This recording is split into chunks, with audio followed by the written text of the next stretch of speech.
د الکهف مبارکه سوره چې د قرآن عظیم الشان 13مه سوره ده په مکې معظمې کې رانازله شوې ده 110 مبارک آیاتونه لري تلاوت او پښتو ترجمه یې له لومړي آیت څخه اورئ اعوذ بالله من الشیطان الرجیم پناه وړم الله تعالی شړل شوي شیطان څخه بسم الله الرحمن الرحیم د الله په نوم چې ډېر زیات مهربان پورا رحم لرونکی دی الحمد لله الذي أنزل على عبده الكتاب ولم يجعل له عوجا ثنا ستاینه الله لره د چې هغه پر خپل بنده دغه کتاب نازل کړ او په هغه کې کوم کوږوالی پرې نه ښود قيما لينذر بأسا شديدا من لدنه ويبشر المؤمنين الذين يعملون الصالحات أن لهم أجرا حسنا ماكثين فيه أبدا وينذر الذين قالوا اتخذ الله ولدا د سمو سیخو خبرو ویونکی کتاب ترڅو چې خلکو ته د خدای د سخت عذاب اخطار ورکړي او ایمان راوړونکو نیک عملو ته د دې زیری ورکړي چې د هغو لپاره غوره اجر دی چې په هغه کې به هغوی د تل لپاره اوسیږي او هغه خلک وویروي چې وایي الله څوک په زوی ولی سره نیولی دی ما لهم به من علم ولا لآبائهم كبرت كلمة تخرج من أفواههم إن يقولون إلا كذبا د دې خبرې نه هغوی څه علم لري او نه د هغو پلار نیکه درلود ستره خبره ده چې د دوی له خولې څخه راوځي هغوی محض دروغ وایي فلعلك باخع نفسك على آثارهم إن لم يؤمنوا بهذا الحديث أسفا خنو اے محمد صلی الله علیه وسلم خایت په هغو پسې لغم خوړلو نه خپل ځان بایلې ک دوی پر دغه خوونه ایمان را نه وړي إنا جعلنا ما على الأرض زينة لها لنبلوهم أيهم أحسن عملا حقیقت دا دی دا څه وسایل چې د ځمکې پر مخ دي هغه موږ د ځمکې ښکلا ګرځولي دي تر څو چې دوی وازمایو چې په دوی کې څوک ښه عمل کوونکی دی وإنا لجاعلون ما عليها صعيدا جرزا په پای کې له دغه ټولو نه موږ یو هوار ډګر جوړونکي یو أم حسبت أن أصحاب الكهف والرقيم كانوا من آياتنا عجبا ته انګیرې چې د کهف یعنې څمڅې او رقیم یعنې لوحې خاوندان زموږ له کومو ډېرو حیرانوونکو نښانو څخه وو إذ أوى الفتية إلى الكهف فقالوا ربنا آتنا من لدنك رحمة وهيئ لنا من أمرنا رشدا کله چې څو تنو زلمیانو څمڅې ته پناه وروړه ویې ویل چې ای پروردګاره مونږ په خپل ځانګړي رحمت سره سر لوړی کړه او زمونږ چاره سمه کړه فضربنا على آذانهم في الكهف سنين عددا ثم بعثناهم لنعلم أي الحزبين أحصى لما لبثوا أمدا نو موږ هغوی په همغه څمڅه کې په غوږونو ټپولو تر اوږدو کلونو پورې په درانده خوب ویده کړل بیا موږ هغوی را پاڅول تر څو وګورو د هغو له دوو ډلو نه کومه یوه د خپلې استوګنې موده ښه شمېرلی شي نحن نقص عليك نبأهم بالحق إنهم فتية آمنوا بربهم وزدناهم هدى موږ د هغو اصلي قصه تا ته اورو هغوی څو تنه زلمیانو چې پر خپل پروردګار ایمان راوړی و او موږ هغو ته په هدایت کې پرمختګ ور په برخه کړی وربطنا على قلوبهم إذ قاموا فقالوا ربنا رب السماوات والأرض لن ندعو من دونه إلها لقد قلنا إذا شططا مونږ د هغو زړونه په هغه وخت کې محکم کړل یعنی قوت ورکړ چې کله هغوی پاتېدل او اعلان وکړ چې زمونږ رب خو فقط همغه ذات دی چې د اسمانونو او ځمکې رب دی مونږ به له هغه پرته نور کوم معبودان ونه بلو که مونږ دغسې وکړو نو بیخي بابیزه یعنی له سنجش نه لرې خبره به مو کړې وي هؤلاء قوم اتخذوا من دونه آلهة لولا يأتون عليهم بسلطان بين فمن أظلم ممن افترى على الله كذبا بیا هغوی په خپل منځو کې سره وویل زمونږ دغه قوم خو د کائناتو له رب نه پرته نور په خدای نیولي دي دوی د هغو په معبودوالۍ باندې کوم څرګند دلیل ولې نه راوړي نو له هغه چا نه غټ ظالم به څوک کېدای شي چې پر الله دروغ وتړي وإذ اعتزلتموهم وما يعبدون إلا الله فأووا إلى الكهف ينشر لكم ربكم من رحمته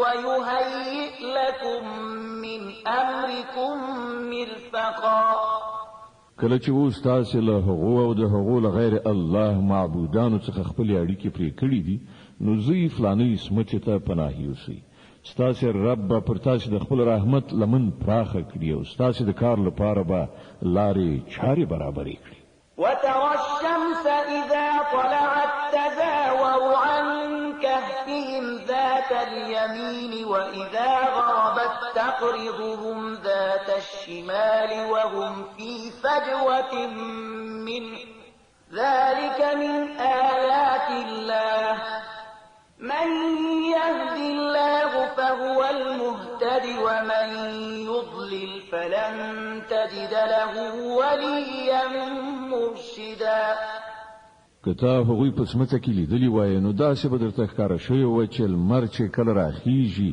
نو د هغو سمڅه پرېږدي ښي لوري ته تاویږي او کله چې پرېوځي نو له هغو نه کیڼ لوري ته اوړي پرېوځي او هغوی په سمڅه کې دننه په یو پراخ ځای کې پراته دي دا د الله له نښانو څخه یوه ده چاته چې الله سمه لاره وښیي همغه سمه لاره موندونکی دی او څوک چې الله بې لارې کړي د هغه لپاره به ته کوم لارښود سرپرست ونشي موندلی وتحسبهم أيقاظا وهم رقود ونقلبهم ذات اليمين وذات الشمال وكلبهم باسط ذراعيه بالوصيد لو اطلعت عليهم لوليت منهم فرارا ولملئت منهم رعبا تا به د هغو په لیدلو انګېرلې وه چې هغوی ویښ دي په داسې حال کې چې هغوی ویده پراته وو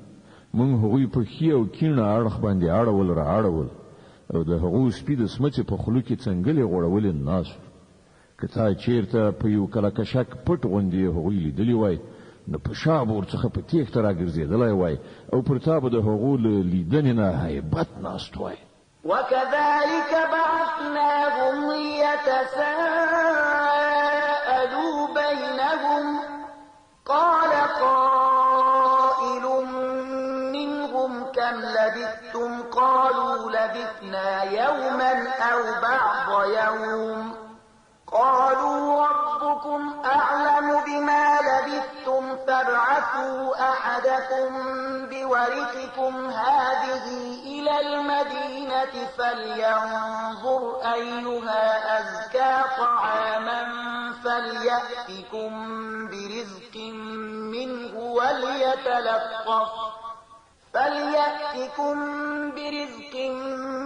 وليتلطف ولا يشعرن بكم أحدا او په دغه څه حیرانونکې صحنې سره موږ هغوی راپاڅول تر څو په خپلو منځو کې یو څه پوښتنه ګوینه وکړي له هغو نه یو تن پوښتنه وکړه ووایه څومره ځنډ په دې حال کې پاتې شوي یې نورو ځواب ورکړ ښایي پوره یوه ورځ یا له هغې نه لږ څه کم به پاتې شوي بیا هغو وویل الله ښه پوهیږي چې زموږ څومره وخت په دغه حالت کې تیر شو زه یې اوس له خپلو نه یو تن ته د سپینو زرو دغه سکه ورکړئ ښار ته یې ولېږئ او هغه دې وګوري چې تر ټولو ښه خواړه چیرته موندل کیږي له هغه ځایه دې هغه یو څه د خوراک لپاره راوړي او باید چې لږ په هوښیارۍ سره کار وکړي داسې نه وي چې هغه څوک زموږ له دلته استوګنې نه خبر کړي إنهم إن يظهروا عليكم يرجموكم أو يعيدوكم في ملتهم ولن تفلحوا إذا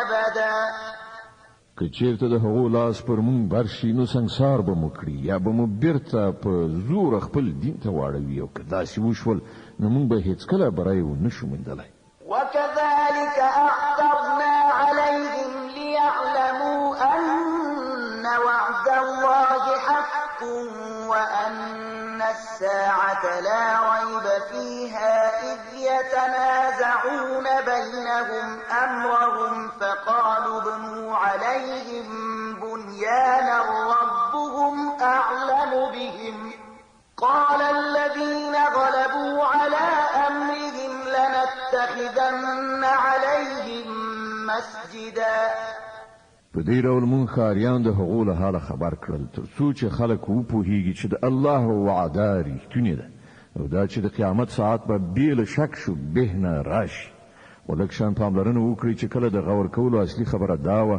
په هغه وخت کې هغو په خپلو منځو کې په دې خبره باندې شخړه کوله چې له دغو اصحاب کهفو سره څه وکړای شي ځینو وویل پر دوی یو دیوال جوړ کړئ یوازې د دوی رب د دوی په چاره ښه پوهیږي خو کوم کسان چې د هغو په چارو برلاسي وو هغو وویل مونږ خو به د دوی پر سمڅې باندې یو مسجد یعنې عبادتخانه جوړه کړو سيقولون ثلاثة رابعهم كلبهم ويقولون خمسة سادسهم كلبهم رجما بالغيب ويقولون سبعة وثامنهم كلبهم قل ربي أعلم بعدتهم ما يعلمهم إلا قليل فلا تمار فيهم إلا مراء ظاهرا ولا تستفت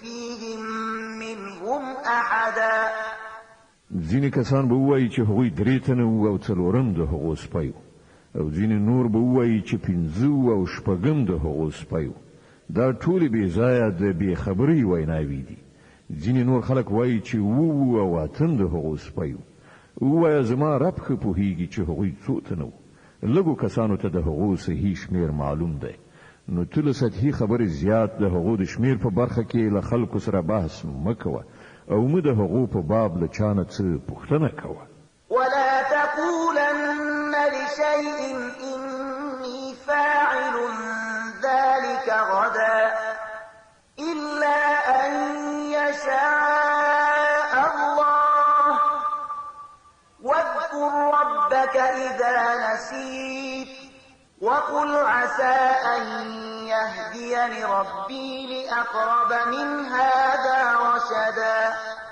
او یو شي ته مه وایه چې زه به هغه سبا کوم مګر دا چې ورسره زیات کړي ووایه انشاء الله یعنې که د الله خوښه وه که په هیره سره د دغه ډول خبره له خولې نه ووځي نو سمدلاسه خپل رب یاد کړه ووایه هیله ده چې زما پروردګار به په دې معامله کې نیکۍ ته د ډېرې نږدې کړنچارې په لوري ماته لارښوونه وکړي د الکهف مبارکه سوره چې د قرآن عظیم الشانه 13مه سوره ده په مکې معظمې کې را نازله شوې ده 110 مبارک آیاتونه لري تلاوت او پښتو ترجمه یې له 25 آیت څخه اورئ ولبثوا في كهفهم 300 سنين وازدادوا 9 او هغوی په خپل سمڅه کې 300 شمسي کاله پاتې شول یعنی د اصحاب کهف حساب په شمسي کالونو باندې وو او د قمري کال په حساب دوی 9 کاله زیات کړل یعنی چې هغه د دواړو حسابونو ترمنځ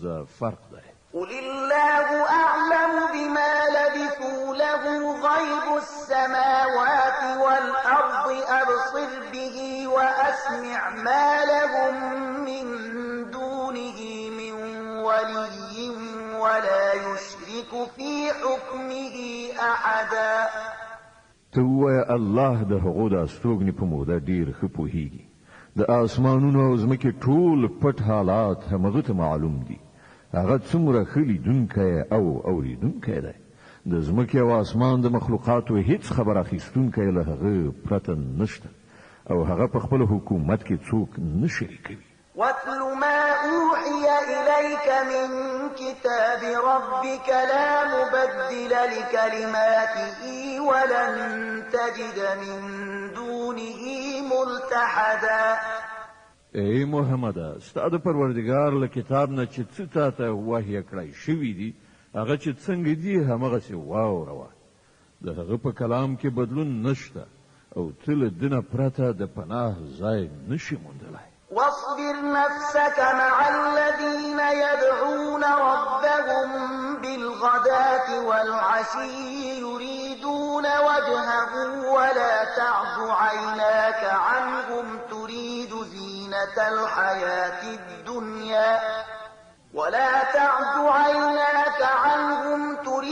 زينة الحياة الدنيا ولا تطع من أغفلنا قلبه عن ذكرنا واتبع هواه وكان أمره فرطا. او خپل زړه د هغو خلکو په ملګرتیا ډاډه کړه چې د خپل روزونکي پالونکي واکوال د خوښۍ غوښتونکي سبا او ماښام هغه ته بلنه ورکوي او له هغه نه هیڅکله سترګې مه اړوه. آیا ته د دنیا ښکلا خوښوې؟ د یو داسې چا اطاعت مه کوه چې د هغه زړه مونږ له خپل یاد نه غافل کړی دی او هغه د خپل نفس پیروي غوره کړې ده او د هغه کړنلاره په افراط او تفریط باندې ولاړه ده.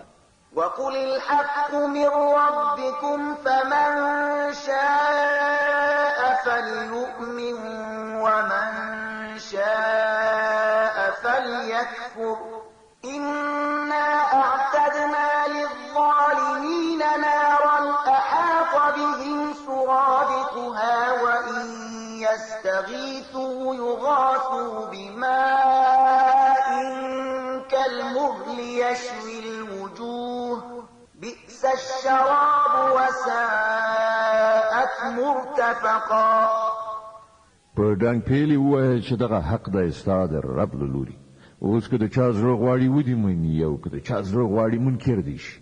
موږ د انکار کوونکو ظالمانو لپاره داسې یو اور تیار کړی چې د هغه پردو هغوی ایثار کړي دي. هلته که هغوی اوبه غواړي نو په داسې اوبو سره به د هغو غوښتنه وپاللی شي چې د تیلو د ځوښا غوندې به وي او د هغو مخونه به ورید کړي وسوځوي. ډېر ناکاره څښاک او ډېر ناوړه استوګنځی. إن الذين آمنوا وعملوا الصالحات إنا لا نضيع أجر من أحسن عملا.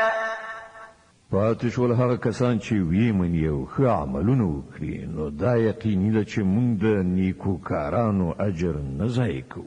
أولئك لهم جنات عدن تجري من تحتهم الأنهار يحلون فيها من أساور من ذهب ويلبسون ثيابا خضرا من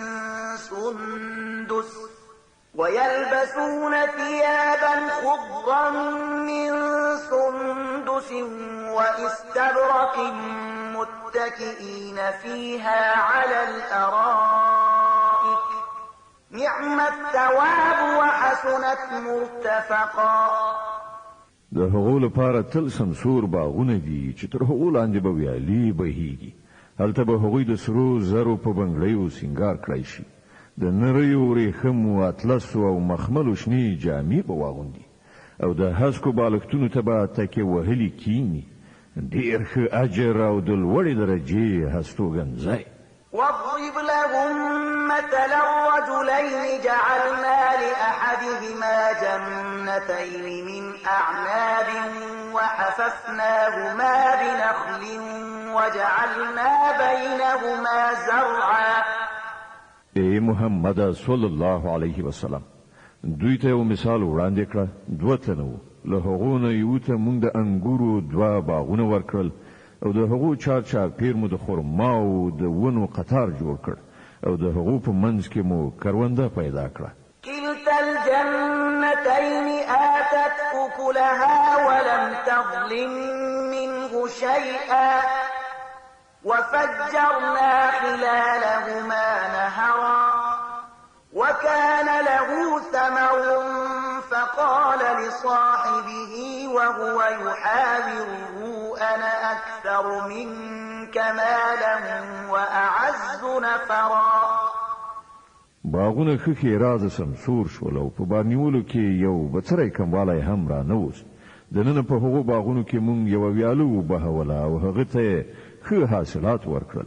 د دغو شیانو په میندلو یوه ورځ هغه خپل ګاونډي ته په خبرو اترو کې وویل زه له تانه زیات شتمن یم او له تانه زیات قوي کسان لرم.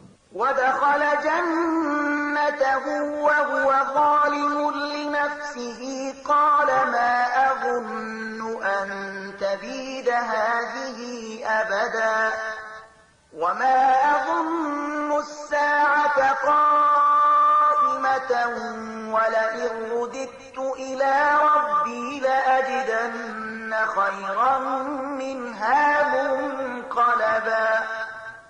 بیا هغه خپل باغ ته ننوت او د خپل نفس په حق کې تیری کوونکی شو. وی ویل زه دا نه ګڼم چې دغه شتمني به یو وخت فنا شي او زما باور نشته چې د قیامت ساعت به کله راشي. بیا هم که کله د خپل رب حضور ته زما ورګرځېدل شول نو ارومرو به له دې نه هم زیات شاندار ځای ومومم. قال له صاحبه وهو يحاوره أكفرت بالذي خلقك من تراب ثم من نطفة ثم سواك رجلا. د هغه گاونډي په خبرو اترو کې هغه ته وویل آیا ته په هغه ذات کافر کیږي چې هغه ته له خاورې او بیا له نطفې څخه پیدا کړي او ته یو بشپړ سړی جوړ کړي؟ لكن هو الله ربي ولا أشرك بربي أحدا. پاتې شوم زه نو زما رب خو همغه الله دی او زه له هغه سره هیڅوک نه شریکوم. ولولا إذ دخلت جنتك قلت ما شاء الله لا قوة إلا بالله إن ترني أنا أقل منك مالا وولدا فعسى ربي أن يؤتيني خيرا من جنتك ويرسل عليها حسبانا من السماء فتصبح صعيدا زلقا أو يصبح ماؤها غورا فلن تستطيع له طلبا. او کله چې ته خپل باغ ته ننوتلې نو په هغه وخت کې ستا له خولې نه دا ولې راونوتل چې دا همغه شی دی چې خدای غوښتی دی، پرته له خدای بل قدرت نشته. که ته ما په مال او اولاد کې له خپله ځانه ټیټ وینې نو لرې نه ده چې زما رب ما ته ستا له جنت یعنې باغ نه ډېر غوره را په برخه کړي او ستا په باغ باندې له اسمانه کوم آفت راولېږي چې په هغه سره هغه سپیره ډاګ جوړ شي یا د هغه اوبه په ځمکه کې پریوزي او بیا ته هغه په هیڅ شان راو نشي ویستلی. وأحيط بثمره فأصبح يقلب كفيه على ما أنفق فيها وهي خاوية على عروشها ويقول يا ليتني لم أشرك بربي أحدا. په پای کې داسې وشول چې د هغه ټوله میوه تباه شوه او هغه د خپلو انګورو باغونه په څپرو باندې چپا غورځېدلي ولیدل. په خپل لګښت باندې چې په هغه باغ کې کړی و لاسونه یو په بل ومخل او ویې ویل چې کاشکې ما له خپل پروردګار سره څوک شریک نه وای ګڼلی. ولم تكن له فئة ينصرونه من دون الله وما كان منتصرا هنالك الولاية لله الحق هو خير ثوابا وخير عقبا. د الله په پریښودلو سره داسې ونشول چې له هغه سره کوم لښکر اوسي چې له هغه سره یې مرسته کړې وای او نه هغه دا وکړای شول چې په خپله د دغه آفت مخه ونیولی شي. په هغه وخت کې څرګنده شوه چې د کارسازۍ واک برحق خدای لره دی. پیرزوینه همغه بهتره ده چې هغه یې وکړي او عاقبت همغه ښه دی چې هغه یې وښي. د الکهف مبارکه سوره چې د قرآن عظیم شان 13مه سوره ده په مکې معظمه کې را نازله شوې ده 110 مبارک آیاتونه لري تلاوت او پښتو ترجمه یې له 45 آیات څخه اوري واضرب لهم مثل الحياة الدنيا كماء أنزلناه من السماء فاختلط به نبات الأرض فأصبح هشيما تذروه الرياح وكان الله على كل شيء مقتدرا. او ای پیغمبر صلی الله علیه وسلم دوی ته د دنیا د ژوندانه حقیقت په دې مثال سره وپوهوه چې نن موږ له اسمانه اوبه ورولې نو د ځمکې شنیلای ښه زرغون شو او سبا همغه شنیلي بوس شول چې بادونه یې په هوا وړي الله په هر څه باندې قادر دی. المال والبنون زينة الحياة الدنيا والباقيات الصالحات خير عند ربك ثوابا وخير أملا. دغه مال او دغه اولاد یوازې د دنیوي ژوندانه یو موقتی ښکلا ده په اصل کې خو پایښت لرونکي نیکۍ ستا د رب په نزد د نتیجې په لحاظ سره ډېرې غوره دي او په همغو پورې ښې هیلې تړل کېدای شي. ويوم نسير الجبال وترى الأرض بارزة وحشرناهم فلم نغادر منهم أحدا. اندېښنه د هغې ورځې په کار ده چې کله مونږ غرونه وخوځوو او ته ځمکه بیخي له غړه ومومې او مونږ به ټول انسانان په دغه ډول تر محاصرې لاندې راټول کړو چې له مخکنیو وروستنیو نه یو به هم پرې نږدو. وعرضوا على ربك صفا لقد جئتمونا كما خلقناكم أول مرة بل زعمتم أن لن نجعل لكم موعدا. او ټول بستا د رب حضور ته لیکي وړاندې کړای شي دا دی وګورئ راغلی کنه تاسې مونږ ته په همغه شان لکه چې مونږ تاسې لومړی ځل پیدا کړي وئ تاسې خدا ګڼلې وه چې مونږ ستاسې لپاره د کومې وعدې وخت نه دی ټاکلی. ووضع الكتاب فترى المجرمين مشفقين مما فيه ويقولون يا ويلتنا ما لهذا الكتاب لا يغادر صغيرة ولا كبيرة إلا أحصاها ووجدوا ما عملوا حاضرا ولا يظلم ربك أحدا. او د عملنامې کتاب به مخې ته کېښودل شي په هغه وخت کې به ته وګورې چې مجرمان به د خپل ژوند د کتاب ثبت شوو چارو نه ویریدونکي وي او ویونکي به وي چې هاي زمونږ بده بخته دا څنګه کتاب دی چې زمونږ هیڅ وړوکی غټ حرکت داسې نه دی پاتې چې په ده کې درد شوی نه وي. هر څه چې هغوی کړي وو هغه ټول به خپلې مخې ته حاضر ومومي او ستا رب به پر هیچا یو بڅری ظلم ونه کړي. وَإِذْ قُلْنَا لِلْمَلَائِكَةِ اسْجُدُوا لِآدَمَ فَسَجَدُوا إِلَّا إِبْلِيسَ كَانَ مِنَ الْجِنِّ فَفَسَقَ عَنْ أَمْرِ رَبِّهِ أَفَتَتَّخِذُونَهُ وَذُرِّيَّتَهُ أَوْلِيَاءَ مِن دُونِي وَهُمْ لَكُمْ عَدُوٌّ بِئْسَ لِلظَّالِمِينَ بَدَلًا.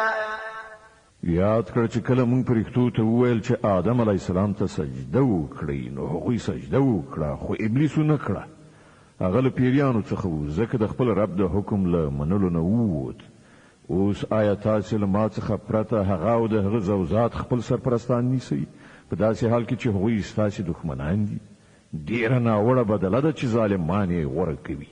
ما أشهدتهم خلق السماوات والأرض ولا خلق أنفسهم وما كنت متخذ المضلين عبدا.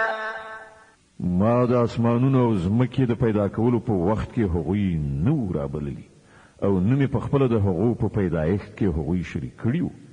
زما دا کار نه دی چې ګمراه کوونکي خپل مرستیالان وګرځوم. ويوم يقول نادوا شركائي زعمتم فدعوهم فلم يستجيبوا لهم وجعلنا بينهم موبقا. او دغه کسان به په هغه ورځ څه وکړي چې د دوی رب دوی ته وایي چې اوس هغه هستی راوبلئ چې هغه مو له ما سره شریکان ګڼلي وو. دوی به هغه وبلي خو هغوی به د دوی مرستې ته رانشي او موږ به د هغو په منځ کې د تباهۍ همدا یوه کنده شریکه کړو. ورأى المجرمون النار فظنوا أنهم مواقعوها ولم يجدوا عنها مصرفا. ټول مجرمان به په هغه ورځ اور وویني او باینګیري چې اوس هغوی پکې لویدونکي دي او هغوی به له هغه څخه د ژغورل کېدو هیڅ د پناه ځای ونه مومي.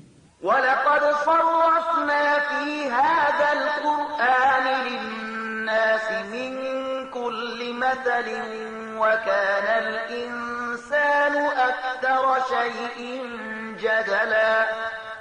مونږ په دې قرآن کې خلق په هر ډول وپوهول خو انسان ډیر زیات جګړه مار دی. وما منع الناس أن يؤمنوا إذ جاءهم الهدى ويستغفروا ربهم إلا أن تأتيهم سنة الأولين أو يأتيهم العذاب قبلا. هغه ته چې کله هدایت راغی نو د هغه لمنلو او د خپل رب له حضور څخه له بخښنې غوښتلو نه هغوی څه شي منع کړل. له دې پرته نور هیڅ نه دي چې له هغو سره همغه څه وشي چې له مخکنیو قومونو سره شوي دي یا دا چې هغوی عذاب مخامخ راتلونکی وویني. وما نرسل المرسلين إلا مبشرين ومنذرين ويجادل الذين كفروا بالباطل ليدحضوا به الحق واتخذوا آياتي وما أنذروا هزوا.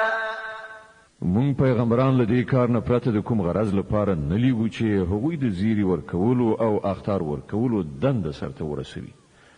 خو د کافرانو حال دا دی چې هغوی د باطل وسله راخیستې د حق د ټیټساري ښودلو هڅه کوي او هغوی زموږ آیاتونه او هغه اخطارونه چې ورکړل شول ټوکې ګڼلي دي. ومن أظلم ممن ذكر بآيات ربه فأعرض عنها ونسي ما قدمت يداه إنا جعلنا على قلوبهم أكنة أن يفقهوه وفي آذانهم وقرا وإن تدعهم إلى الهدى فلن يهتدوا إذا أبدا.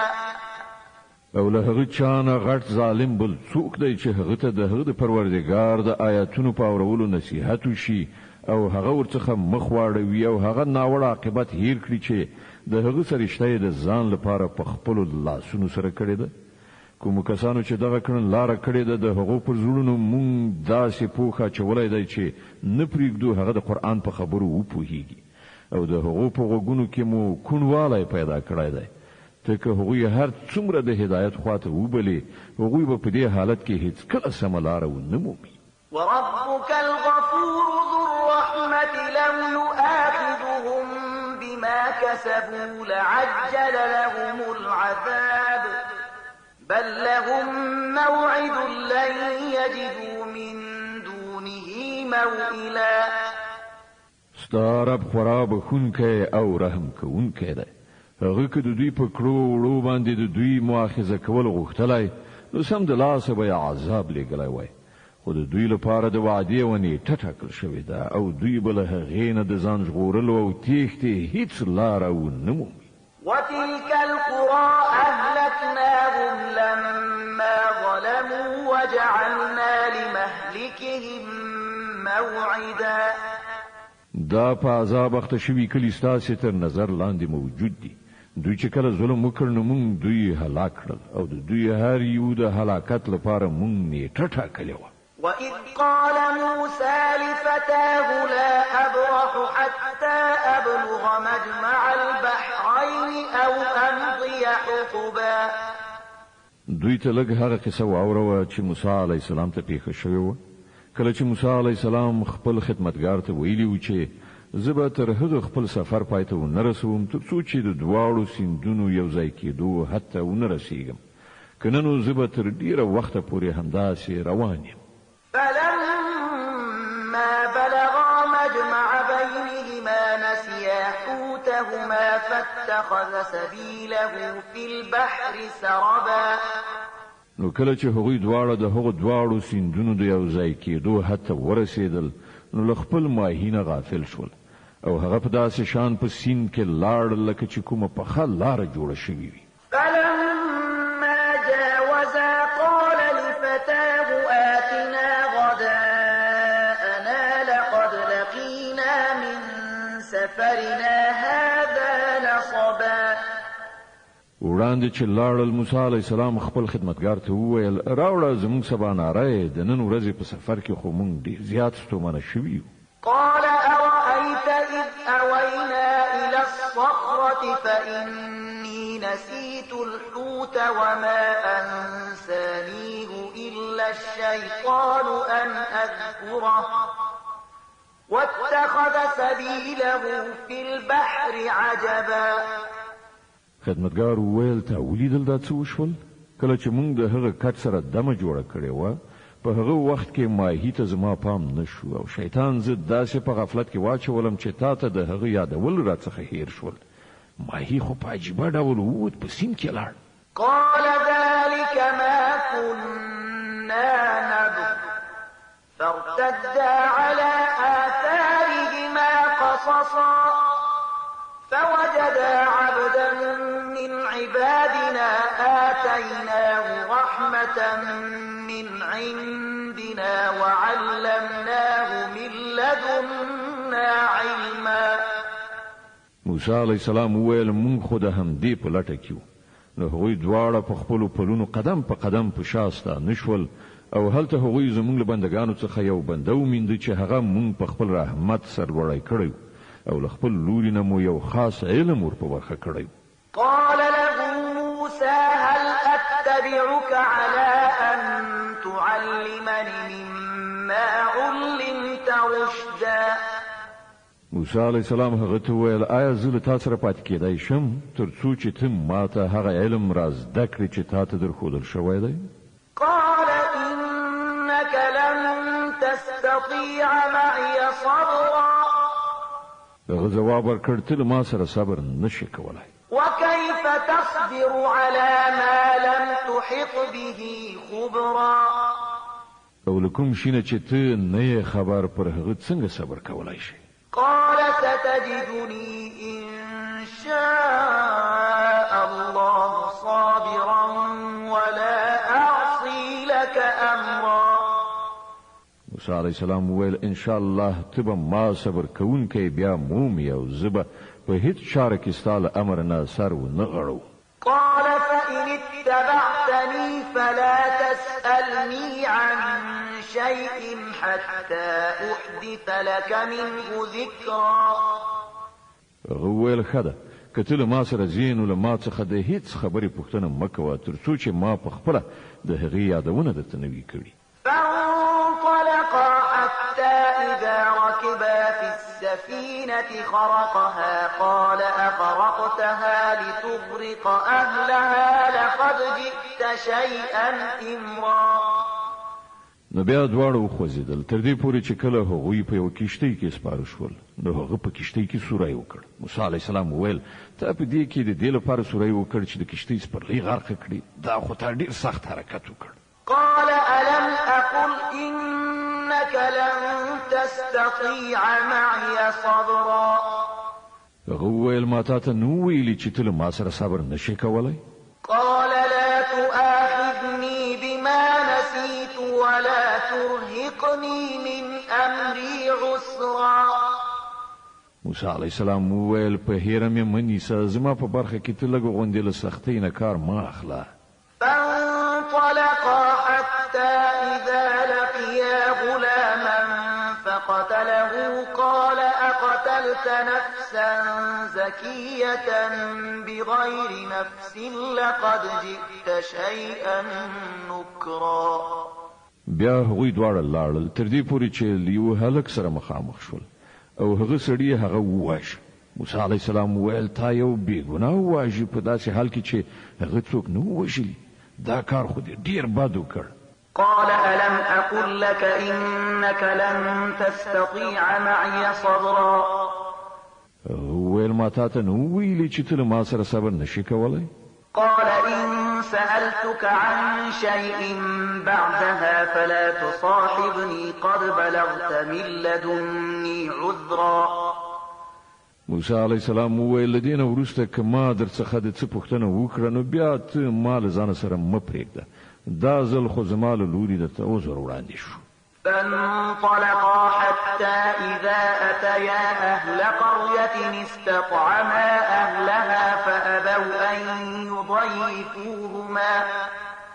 فأبوا أن يضيفوهما فوجدا فيها جدارا يريد أن ينقض فأقامه قال لو شئت لاتخذت عليه أجرا. بیا هغوی وړاندې لاړل تر دې پورې چې وکلي ته ورسېدل او د هغه ځای له خلکو نه یې خواړه وغوښتل، خو هغوی د دې دواړو له میلمه کولو نه انکار وکړ. هلته دوی یو دیوال ولید چې نږدې ولویږي. هغه سړي هغه دیوال بیرته محکم ودراو. موسی علیه السلام وویل که تا غوښتلی نو په دې کار باندې دې مزدوري اخیستلی شوه. قال هذا فراق بيني وبينك سأنبئك بتأويل ما لم تستطع عليه صبرا. وویل نور له تا سره زما ملګرتیا پای ته ورسېده.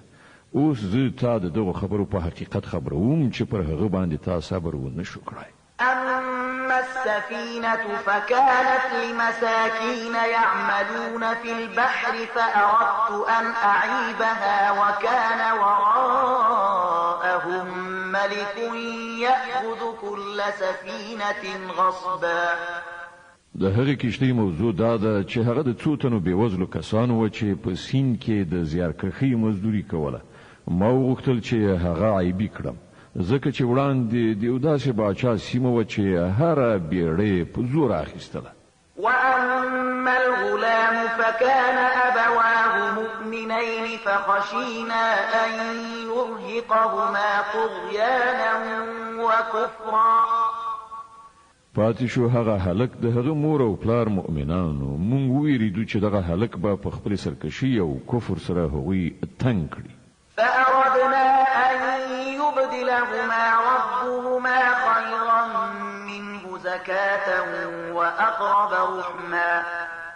لدې عمله مونږ غوښتل چې د هغو رب د هغه په بدل کې هغو ته داسې اولاد ورکړي چې په اخلاقو کې هم له ده نه ښه وي او له هغه نه د صلې رحم هیله هم زیاته وي.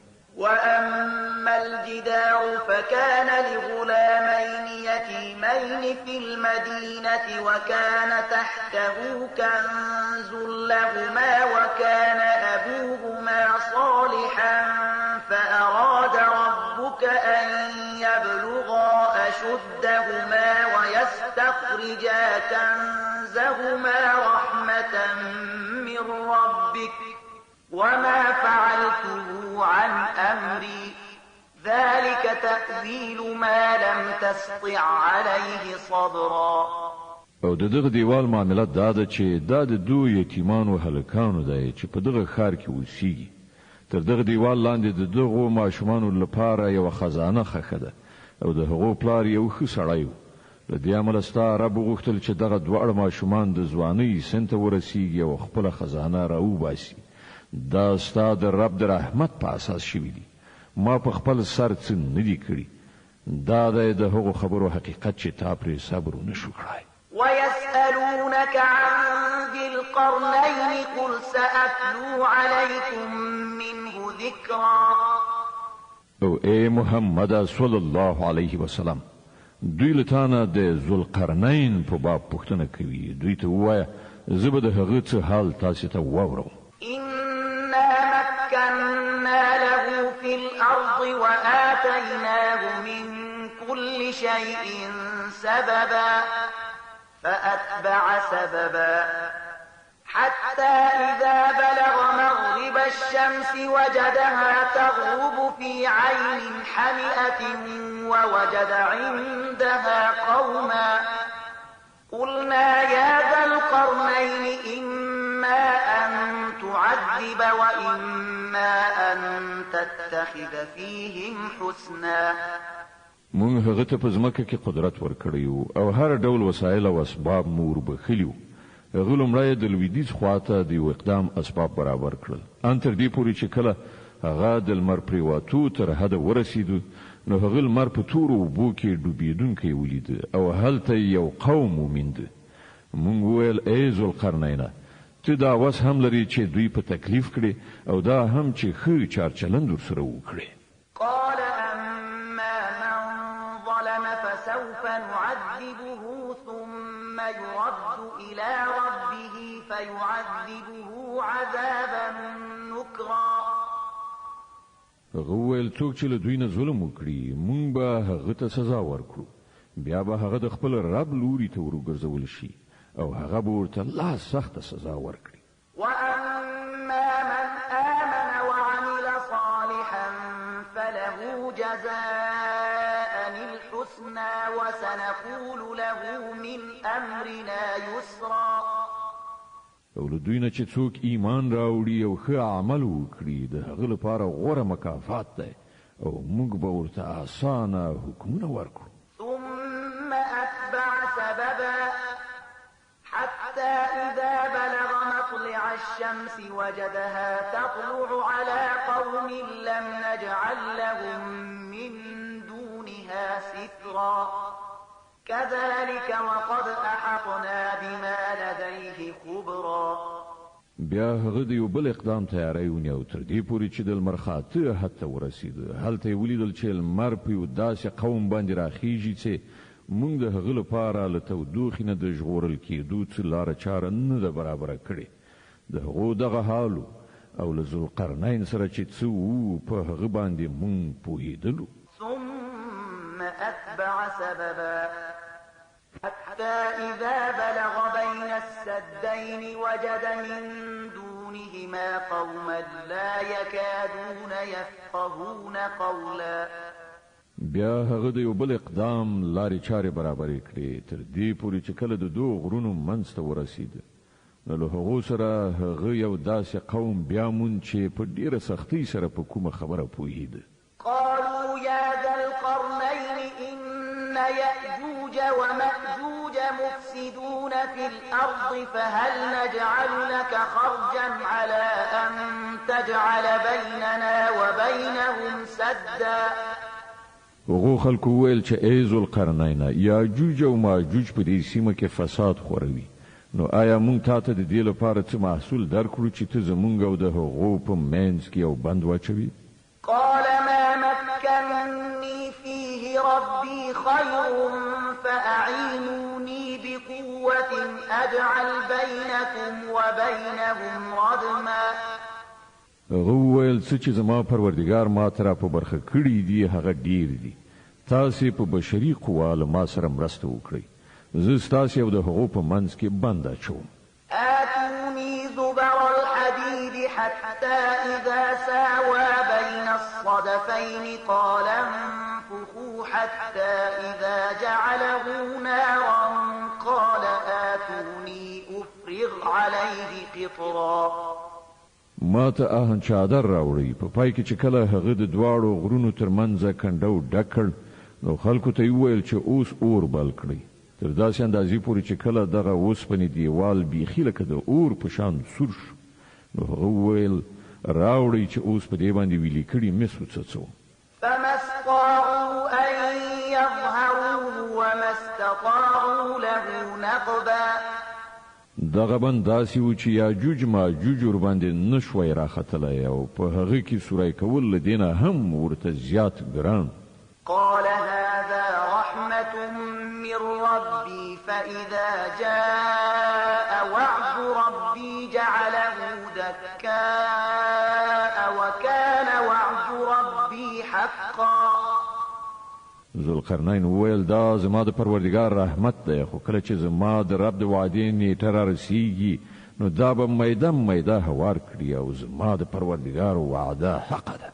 وتركنا بعضهم يومئذ يموج في بعض ونفخ في الصور فجمعناهم جمعا وعرضنا جهنم يومئذ للكافرين عرضا الذين كانت أعينهم في غطاء عن ذكري وكانوا لا يستطيعون سمعا او په هغه ورځ به مونږ خلک پریږدو چې د سمندر د څپو غوندې په خپلو منځو کې سره وپرځوي او شپېلۍ پوکړای شي او مونږ به ټول انسانان یو ځای راغونډ کړو او همغه ورځ به وي چې مونږ دوزخ کافرانو ته ور مخې ته کړو د هغو کافرانو مخې ته چې زما د نصیحت خوا ته ړانده شوي وو او د څه شي اورېدلو ته له سره تیار نه وو أفحسب الذين كفروا أن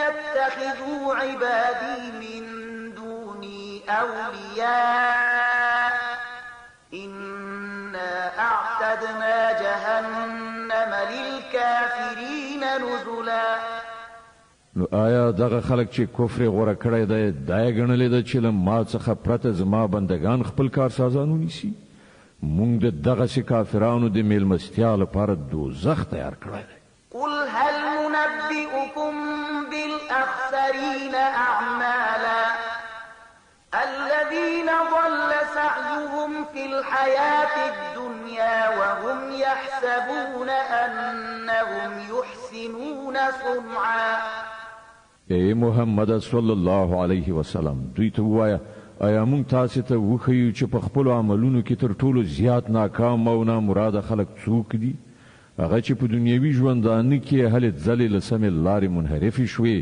او انګېرلې ده چې د هغو ټول کړه وړه ښه دي أولئك الذين كفروا بآيات ربهم ولقائه فحبطت أعمالهم فلا نقيم لهم يوم القيامة وزنا دا هغه خلک دي چې د خپل پروردګار د آیاتونو له منلو نه انکار وکړ او د هغه حضور ته په وړاندې کېدلو یې باور ونه کړ له دې کبله د هغو ټول عملونه به بېزه شول د قیامت په ورځ به موږ ورته څه وزن یعنې قدر ورنه کړو ذلك جزاؤهم جهنم بما كفروا واتخذوا آياتي ورسلي هزوا د هغو سزا دوزخ دی د هغه کفر په بدله کې چې هغوی غوره کړ او د هغو ملنډو په بدل کې چې هغوی زما په آیاتونو او زما په پیغمبرانو پورې ووهلې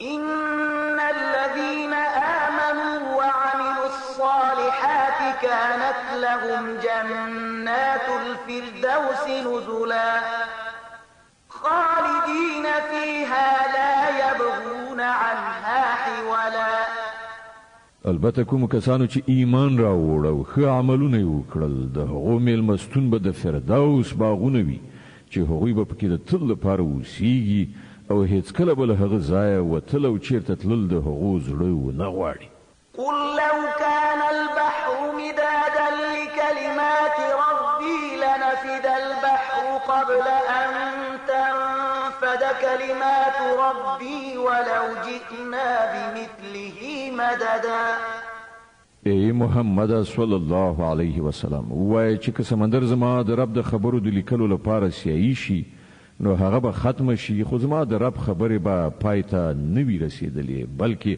که موږ هم دومره سیاهي نوره هم راوړو نو هغه به هم بس ونه کړي قل إنما أنا بشر مثلكم يوحى إلي أنما إلهكم إله واحد فمن كان يرجو لقاء ربه فليعمل عملا صالحا فمن كان يرجو لقاء ربه فليعمل عملا صالحا ولا يشرك بعبادة ربه أحدا ای محمد صلی الله علیه وسلم وایه چې زه خو ستاسې په څیر یو انسان یم ما ته وحی کیږي چې ستاسې خدای همدا یو خدای دی نو څوک چې له خپل پروردګار سره د یو ځای کېدو په هیله وي هغه ته پکار ده چې ښه عمل وکړي او په بندګۍ کې له خپل رب سره بل څوک شریک نه کړي اوس را رسیږو د مریم مبارکې سورې ته چې د قرآن عظیم الشان 19مه سوره ده په مکې معظمې کې را نازله شوې ده. 98 آیاتونه لري. تلاوت او پښتو ترجمه یې له لومړي آیت څخه اورئ. بسم الله الرحمن الرحیم. د الله په نوم چې ډېر زیات مهربان پوره رحم لرونکی دی.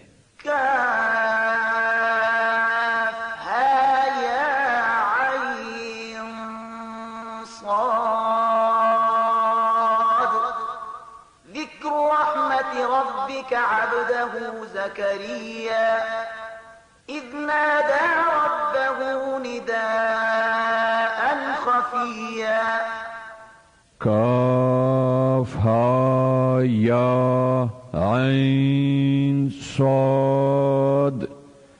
د هغه رحمت یادونه د چستار رب پر خپل بنده زکریا علی السلام کړی کله چې هغه خپل رب په پټه پټه وباله.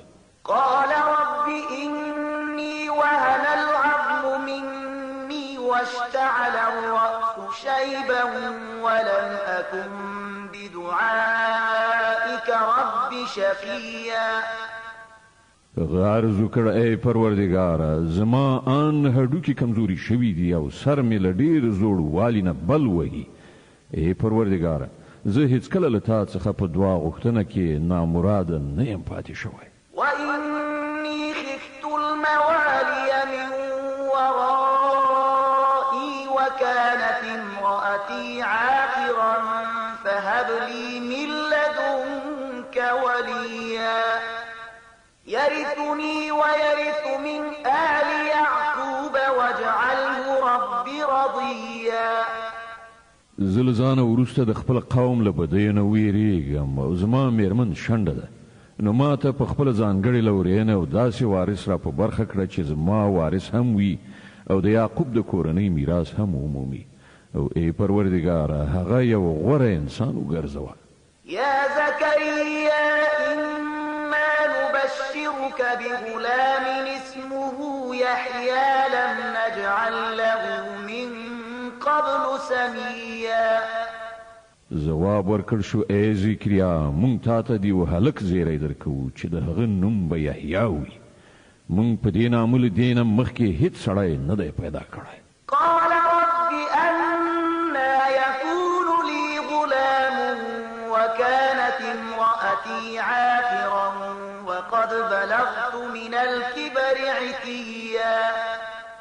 زکریا عرض وکړ پروردګاره ښه نو زما به څنګه زوی وشي چې میرمن مې شنډه ده او زه له زړښته وچ شوی یم.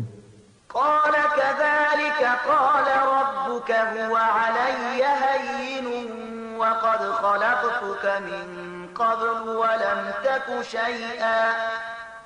جواب ورکړ شو همداسې به کیږي. ستا رب فرمایي چې دا خو زما لپاره یو وړه غوندې خبره ده. نګوري چې له دې نه مخکې مې ته په داسې حال کې پیدا کړې چې ته هیڅ شی نه وي. قال رب اجعل لي آية قال آيتك ألا تكلم الناس 3 ليال سويا. زکریا وویل پروردګار زما لپاره کومه نښانه وټاکه. وی فرمایل ستا لپاره نښانه دغه ده چې ته به پرلپسې 3 ورځې له خلکو سره خبرې ونه شې کړای. فخرج على قومه من المحراب فأوحى إليهم أن سبحوا بكرة وعشيا. هغه له محراب څخه راووت خپل قوم ته راغی او هغه په اشاره سره هغو ته لارښوونه وکړه چې سهار او ماښام پایکي بیانوي. يا يحيى خذ الكتاب بقوة وآتيناه الحكم صبيا وحنانا من لدنا وزكاة وكان تقيا وبرا بوالديه ولم يكن جبارا عصيا. او پر هغه غږ شو ای یحیی د خدای کتاب ټینګ ونیسه. مونږ هغه ته په ماشومتوب کې حکم ورکړ او له خپل لوري نه مو هغه ته خواخوږي او سپېڅلتیا ورکړه او هغه خورا پرهیزګار او د خپل مور او پلار حق پیژندونکی و. هغه نه زور زیاتی کوونکی و نه سرغړونکی. وسلام عليه يوم ولد ويوم يموت ويوم يبعث حيا. سلام پر هغه په کومه ورځ چې هغه پیدا شو او په کومه ورځ چې هغه وفات شي او په کومه ورځ چې هغه ژوندی را پاڅول شي. واذكر في الكتاب مريم إذ انتبذت من أهلها مكانا شرقيا فاتخذت من دونهم حجابا فأرسلنا إليها روحنا فتمثل لها بشرا سويا.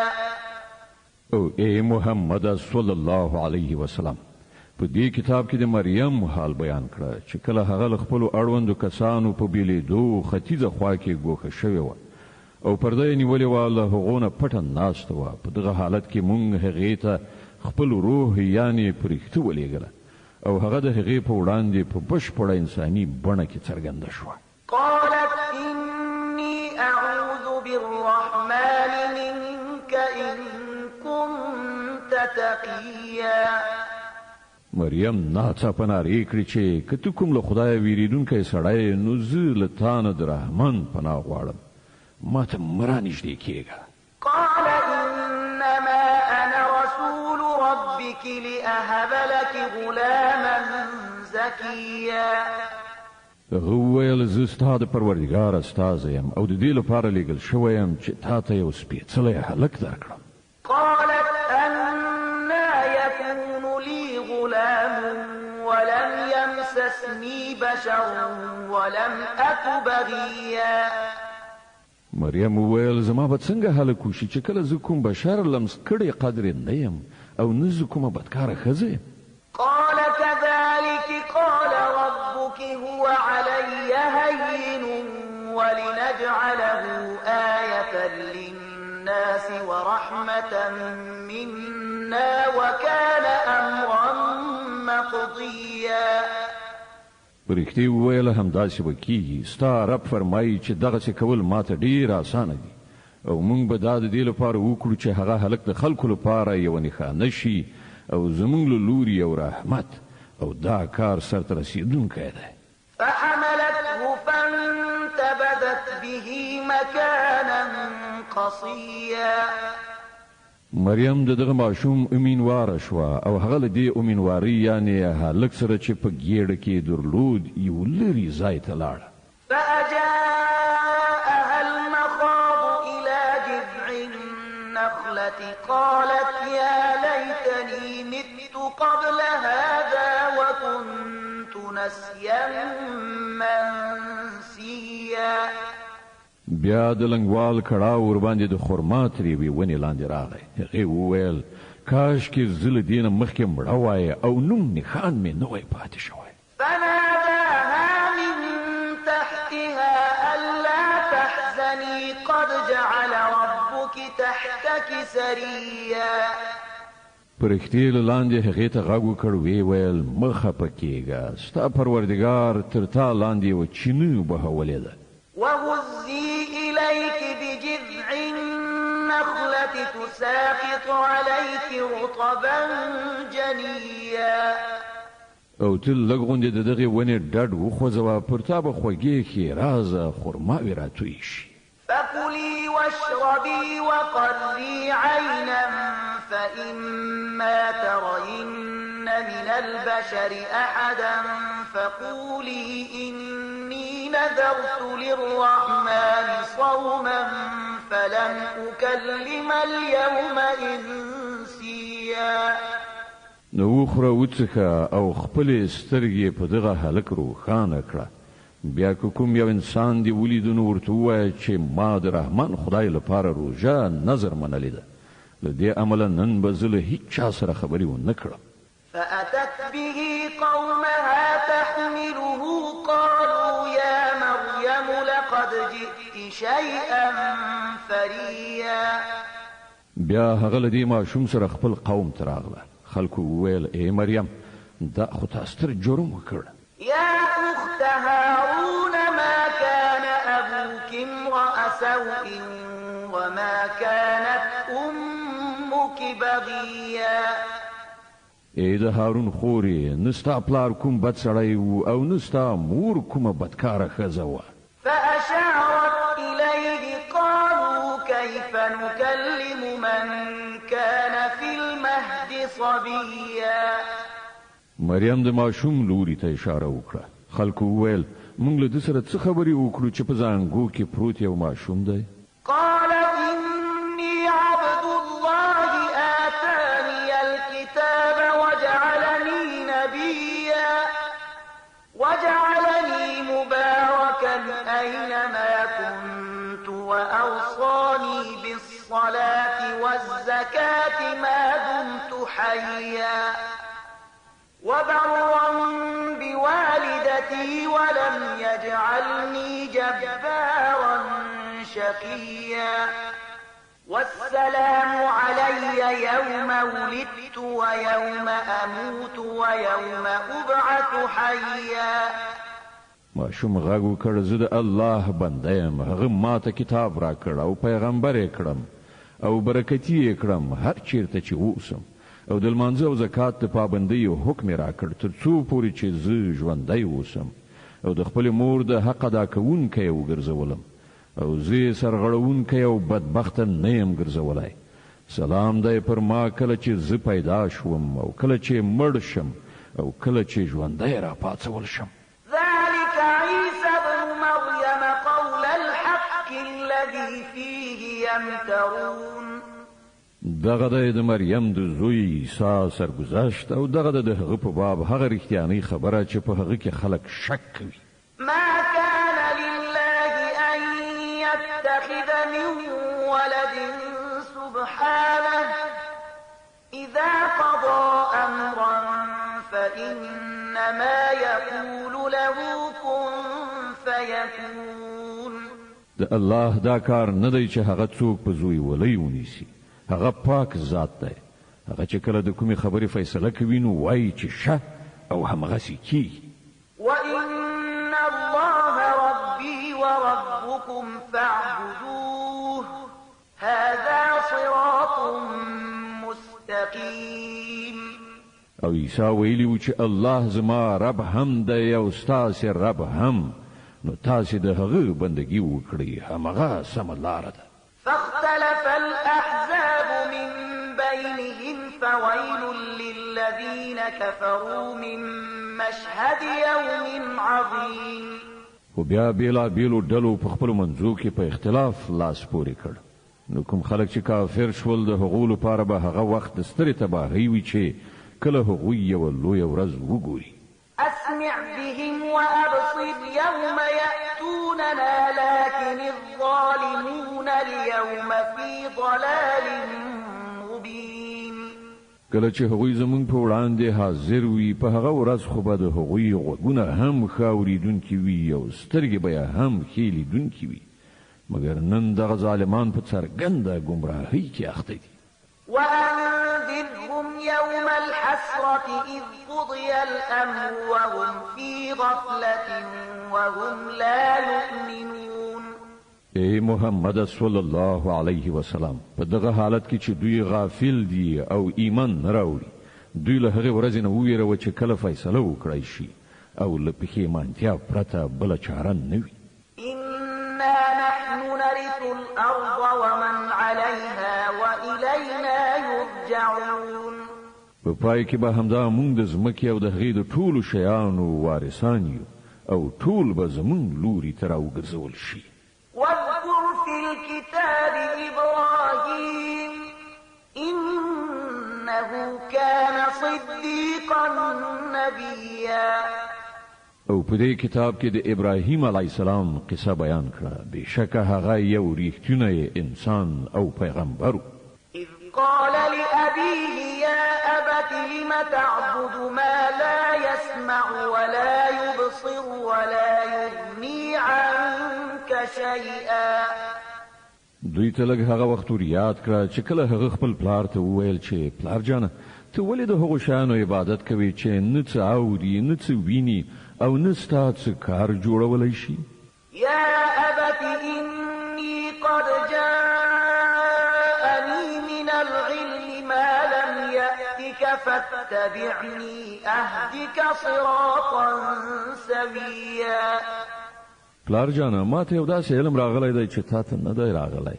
ته په ما پسې راځه، زه به تا ته سمه لاره وښیم. يا أبت لا تعبد الشيطان إن الشيطان كان للرحمن عصيا. پلار جانا ته د شیطان بندگی مکوه، شیطان خو له رحمان خدای څخه سرغړونکی دی. يا أبت إني أخاف أن يمسك عذاب من الرحمن فتكون للشيطان وليا. پلار جانا زه ویریږم چې چیرته ته د رحمان خدای په عذاب اخته نشي او د شیطان ملګری شي. قال أراغب أنت عن آلهتي يا إبراهيم لئن لم تنته لأرجمنك واهجرني مليا. پلار وویل ابراهیم آیا ته زما له معبودانو څخه اوښتی؟ که ته بیرته راوان نه وړې نو زه به تا سنګسار کړم. ته د تل لپاره له ما څخه بیل شه. قال سلام عليك سأستغفر لك ربي إنه كان بي حفيا. ابراهیم وویل سلام دی تا ته، زه به د خپل رب نه دعا وغواړم چې تا ته بښنه وکړي. زما رب په ما ډیر زیات مهربان دی. وأعتزلكم وما تدعون من دون الله وأدعو ربي عسى ألا أكون بدعاء ربي شقيا. زه تاسې هم پرېږدم او هغه هستی چې تاسې له خدایه پرته بلئ. زه به خپل رب وبلم، هیله ده چې زه د خپل رب په بلنه نامراده ونه اوسم.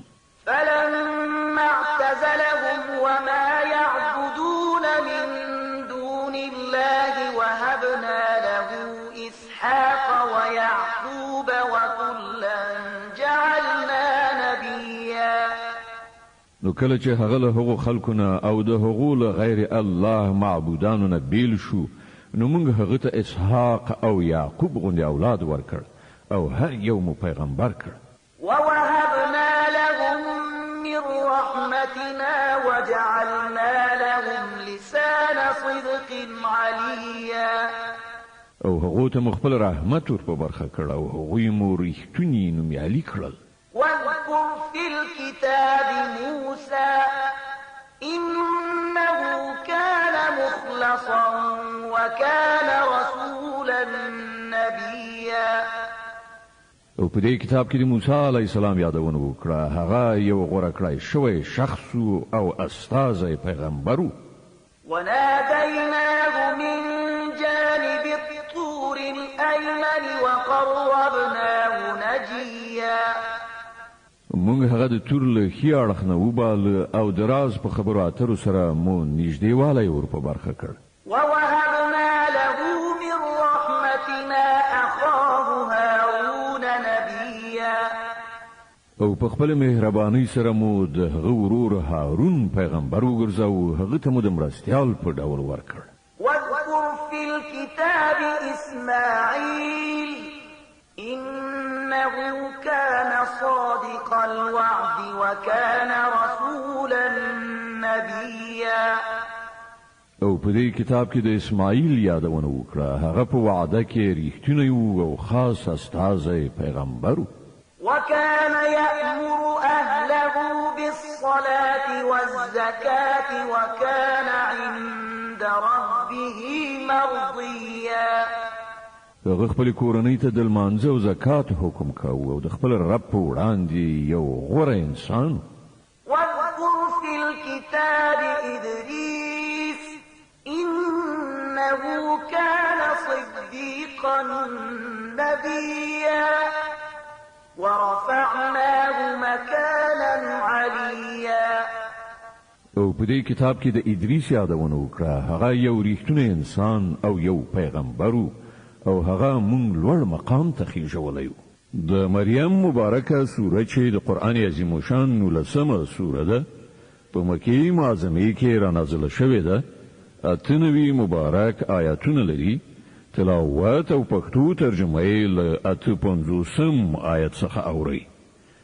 د دې آیت په اوریدلو سره یوه د تلاوت سجده واجب کیږي. أولئك الذين أنعم الله عليهم من النبيين من ذرية آدم وممن حملنا مع نوح ومن ذرية إبراهيم وإسرائيل وممن هدينا واجتبينا إذا تتلى عليهم آيات الرحمن خروا سجدا وبكيا. دا هغه پیغمبران دي چې پر هغو باندې الله پیرزوینه کړې ده د آدم علی السلام له اولادینه او د هغو خلکو له زوجات څخه چې موږ هغوی له نوح علی السلام سره په کشتۍ کې سپاره کړیو او د ابراهیم علی السلام له اولادینه او د اسرائیل علی السلام له اولادینه او دوی له هغو خلکو څخه وو چې موږ ورته لارښوونه وکړه او د هغو حال دا و چې کله به د رحمان خدای آیاتونه ورته اورول کېدل نو د ژړا په حال کې به په سجده پرېوتل. فخلف من بعدهم خلف أضاعوا الصلاة واتبعوا الشهوات فسوف يلقون غيا إلا من تاب وآمن وعمل صالحا فأولئك يدخلون الجنة ولا يظلمون شيئا. جنات عدن التي وعد الرحمن عباده بالغيب إنه كان وعده مأتيا. بیا له هغو وروسته هغه ناکاره خلکو د هغو ځای ونیو چې لمونځ یې ضایع کړ او د نفس د غوښتنو پیروي وکړه نو نږدې ده چې هغوی د ګمراهۍ له عاقبت سره مخامخ شي. البته څوک چې توبه وباسي او ایمان راوړي او ښه عمل غوره کړي هغوی به جنت ته ننوځي او د هغو حق به تلف نشي. د هغو لپاره د دایمي استوګنې جنتونه دي چې رحمان خدای له خپلو بندګانو سره د هغو نالیدلې وعده کړې ده او دغه وعده په باوري توګه ترسره کیدونکې ده. لا يسمعون فيها لغوا إلا سلاما ولهم رزقهم فيها بكرة وعشيا. هلته به هغوی کومه بابیزه خبره وانه اوري سلام به واوري او د هغو روزي به ورته پرله پسې سهار او ماښام ورسیږي. تلك الجنة التي نورث من عبادنا من كان تقيا. دغه د هغه جنت چې مونږ به د هغه وارثان له خپلو بندګانو نه هغه کسانو ګرځو چې تقوا یې غوره کړې ده. وما نتنزل إلا بأمر ربك له ما بين أيدينا وما خلفنا وما بين ذلك وما كان ربك نسيا. اے محمد صلی الله علیه وسلم پرښتې وایي مونږ ستا د رب له حکم نه پرته نه راکوزیږو څه چې زمونږ مخې ته دي او څه چې زمونږ شاته دي او څه چې د دې په منځ کې دي د هر څه څښتنه همغه دی او ستا رب هیرونکی نه دی. رب السماوات والأرض وما بينهما فاعبده واصطبر لعبادته هل تعلم له سميا.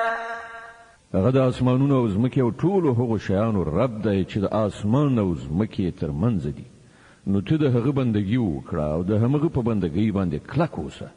آیا شته ستا په علم کې کومه هستی د هغه سیال؟ ويقول الإنسان أإذا ما مت لسوف أخرج حيا. انسان وایي آیا په رښتیا کله چې زه ومرم بیا به ژوندی راویستل شم؟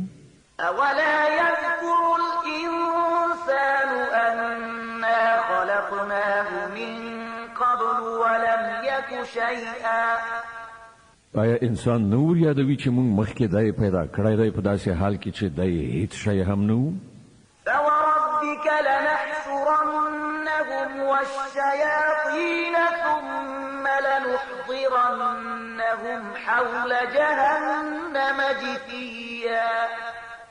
ستا پر رب قسم چې مونږ به رومرو دوی ټول او له دوی سره شیطانان هم ایثار راولو بیا به د دوزخ چار پیر سر کوزي په ګوندو را حاضر کړو ثم لننزعن من كل شيعة أيهم أشد على الرحمن عتيا بیا بل هر ډلنه هر هغه څوک په بیل توګه راوباسو چې د رحمان خدای په مقابل کې زیات سرکشه شوی ثم لنحن أعلم بالذين هم أولى بها صليا بیا په دې باندې موږ ښه پوهیږو چې له هغو نه کوم یو تر ټولو زیات په دوزخ کې د غورځېدو وړ دی وإن منكم إلا واردها كان على ربك حتما مقضيا لتاسې نه هیڅوک داسې نشته چې دوزخ ته ورتلونکي نه وي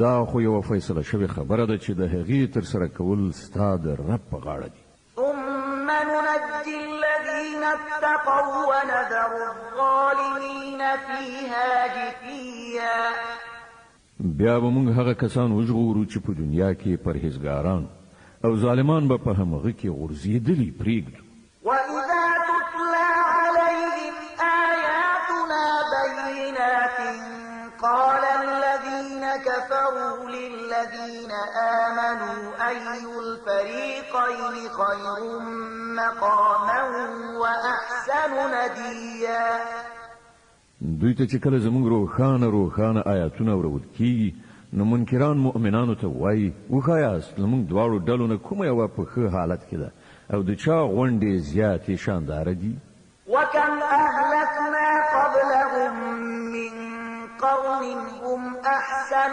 أثاثا ورئيا په داسې حال کې چې موږ له دوی نه مخکې څومره داسې قومونه هلاک کړي دي چې له دوی نه زیات وسایل درلودل او په ظاهري شان شوکت کې له دوی نه پر مخ تللي وو قل من كان في الضلالة فليمدد له الرحمن مدا حتى إذا رأوا ما يوعدون إما العذاب وإما الساعة فسيعلمون من هو شر مكانا وأضعف جندا دوی ته وایي څوک چې په ګمراهۍ کې اخته کیږي هغه ته رحمان خدای مهلت ورکوي تر دې پورې چې کله دغه راز خلک هغه څه وګوري چې له هغو سره یې وعده شوې ده که هغه د الله عذاب وي او که د قیامت ساعت نو بیا هله ورته څرګندېږي چې د چا حال خراب دی او د چا ډله کمزورې ده ويزيد الله الذين اهتدوا هدى والباقيات الصالحات خير عند ربك ثوابا وخير مردا د دې پر خلاف کوم کسان چې سم لاره غوره کوي الله هغو ته د سمې لارې په تګ کې پرمختګ ور په برخه کوي او باقي پاتې کېدونکې نیکۍ ستا د رب په نزد مکافات او عاقبت په اعتبار سره ډېرې ښې دي أفرأيت الذي كفر بآياتنا وقال لأوتين مالا وولدا آیا تا هغه څوک ولیدي چې زموږ د آیاتونو له منلو نه انکار کوي او وایي چې ما ته خو به مال او اولاد هم داسې راکول کېږي أطلع الغيب أم اتخذ عند الرحمن عهدا كلا سنكتب ما يقول ونمد له من العذاب مدا ونرثه ما يقول ويأتينا فردا آیا هغه په غیب خبر شوی دی یا یې له رحمان خدای نه کومه وعده اخیستې ده هېڅکله داسې نه ده دی چې څه وایي موږ به هغه ولیکو او هغه ته به عذاب لا نور ور زیات کړو دی چې کوم وسایل او ډله لښکر یادوي هغه ټول به موږ ته پاتې شي او دی به یک یوازې زموږ په وړاندې حاضر شي واتخذوا من دون الله آلهة ليكونوا لهم عزا كلا سيكفرون بعبادتهم ويكونون عليهم ضدا دوی له الله نه پرته خپل څه خدایان نیولي دي تر څو چې هغوی د دوی ملاتړ وي هیڅ ملاتړ به یې نه وي. هغوی ټول به د دوی له عبادت نه منکر شي او برعکس د دوی پر خلاف دریځ به ونیسي. ألم تر أنا أرسلنا الشياطين على الكافرين تؤزهم أزا فلا تعجل عليهم إنما نعد لهم عدا. آیا تا نه دي لیدلي چې موږ د حق دغو منکرانو ته شیطانانو خوشي کړي دي چې دوی په پوره ډول د حق دښمنۍ ته هڅوي؟ ښه نو اوس پر دوی باندې د عذاب نازلېدو لپاره تلوار مه کوه. موږ د دوی ورځې شمارو. يوم نحشر المتقين إلى الرحمن وفدا ونسوق المجرمين إلى جهنم ودا. هغه ورځ راتلونکې ده چې موږ پرهیزګاران د میلمنو په څېر د رحمان خدای حضور ته وړاندې کړو او مجرمان به د تږو څارویو په شان د دوزخ لوري ته وشړو. لا يملكون الشفاعة إلا من اتخذ عند الرحمن عهدا. په هغه وخت کې به خلک په کوم سپارښت راوړلو قادر نه وي بې له هغه چا څخه چې د رحمان خدای له حضور څخه یې اجازهنامه اخیستې وي. وقالوا اتخذ الرحمن ولدا لقد جئتم شيئا إدا تكاد السماوات يتفطرن منه وتنشق الأرض وتخر الجبال هدا أن دعوا للرحمن ولدا. هغوی وایي چې رحمان خدای څوک په زوی ولی نیولی دی. ډېره بابیزه خبره ده چې تاسې جوړه کړې ده. نږدې ده چې آسمانونه وچوي، ځمکه څیرې شي او غرونه راوغورځېږي په دې خبره چې خلکو د رحمان خدای لپاره د اولاد د شتوالي دعوه وکړه. وما ينبغي للرحمن أن يتخذ ولدا إن كل من في السماوات والأرض إلا آتي الرحمن عبدا. د رحمان خدای دا شان نه دی چې هغه څوک زوی ونیسي په ځمکه او آسمانونو کې چې هر څه دي ټول د هغه حضور ته د بندګانو په حیث وړاندې کیدونکي دي. لقد أحصاهم وعدهم عدا وكلهم آتيه يوم القيامة فردا. هغه په ټولو محیط دی او هغوی شمېرلی دي. ټول به د قیامت په ورځ یو یو د هغه په وړاندې حاضر وي. إن الذين آمنوا وعملوا الصالحات سيجعل لهم الرحمن ودا. دا باوري د کوم خلکو چې ایمان راوړی دی او ښه عملونه یې کړي دي ډېر ژر به رحمان خدای د هغو لپاره په زړونو کې مینه پیدا کړي. فإنما يسرناه بلسانك لتبشر به المتقين وتنذر به قوما لدا. نو اے محمد صلی الله علیه وسلم دغه کلام مونږ آسانه کړی دی ستا په ژبه مو د همدې لپاره نازل کړی دی چې ته پرهیزګارانو ته زیری ورکړي او متعصبو خلکو ته اخطار ورکړي.